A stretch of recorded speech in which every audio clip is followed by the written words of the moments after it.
शरद पवारांना सुद्धा हे कर्तव्य म्हणून दाखवून देता आलं असतं.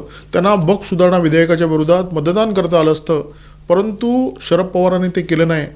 त्यांना दाखवून देण्याची संधी होती की ते नेमके कुठे आहेत, परंतु कदाचित शरद पवारांना हेच दाखवायचं होतं की ते कुठेही नाही आहेत.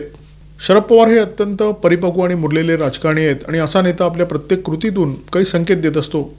आपण आजारी असल्यामुळे मतदानाला येऊ शकलो नाही हे निश्चितपणे निवृत्तीचे संकेत आहेत आणि शरद पवारांना हे संकेत द्यायला निश्चितपणे आवडणार नाही.